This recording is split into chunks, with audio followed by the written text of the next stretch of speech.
Sanbalati aliposikia ya kwamba tulikuwa tukiujenga ukuta, akaghadhabika, akaingiwa na uchungu sana, akawadhihaki Wayahudi, yeye pamoja na Tobia, Waarabu, Waamoni na Waashdodi. Lakini ikawa Sanbalati aliposikia ya kwamba tulikuwa tukiujenga ukuta, akaghadhabika, akaingiwa na uchungu sana, akawadhihaki Wayahudi, yeye pamoja na Tobia, Waarabu, Waamoni na Waashdodi. Kazi ya Mungu itaendelea, kuta za Yerusalemu zitajengwa, japo kuna pingamizi na upinzani kazi inapofanyika.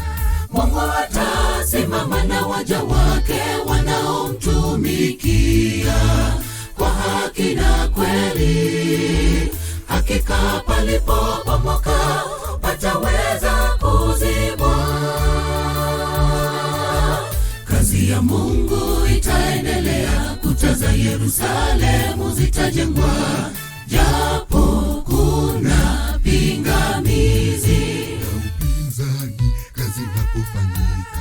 Mungu atasimama na waja wake wanaomtumikia kwa haki na kweli.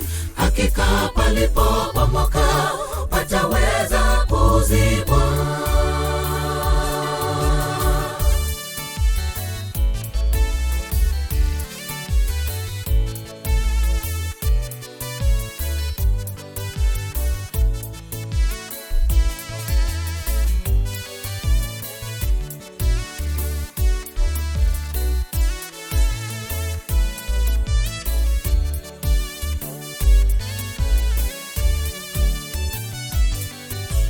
Tusilete siasa kwenye kazi na kuwakejeli wale wote wanajitolea kufanya kazi ya Mwenyezi Mungu.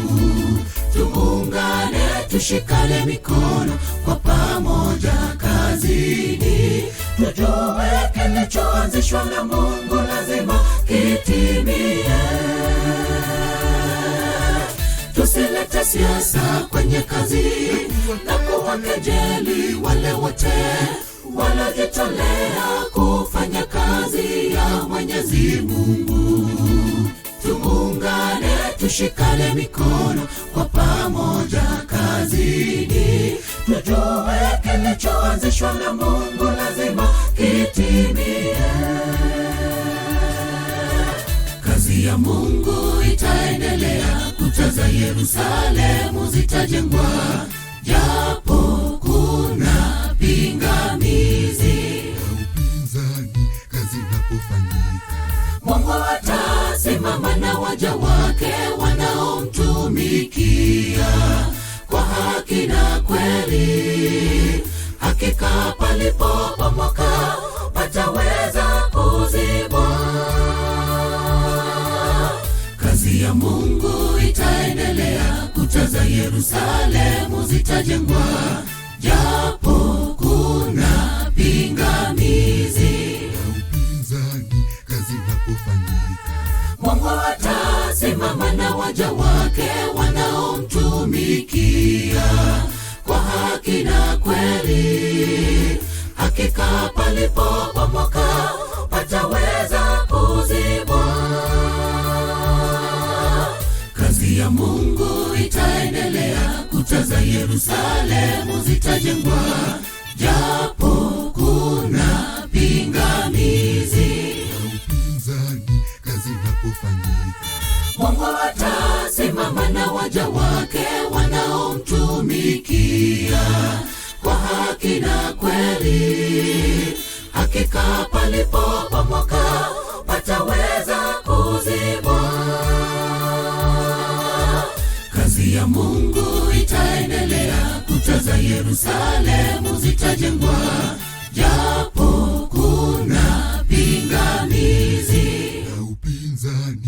kazi inapofanyika. Mungu atasimama na waja wake wanaomtumikia.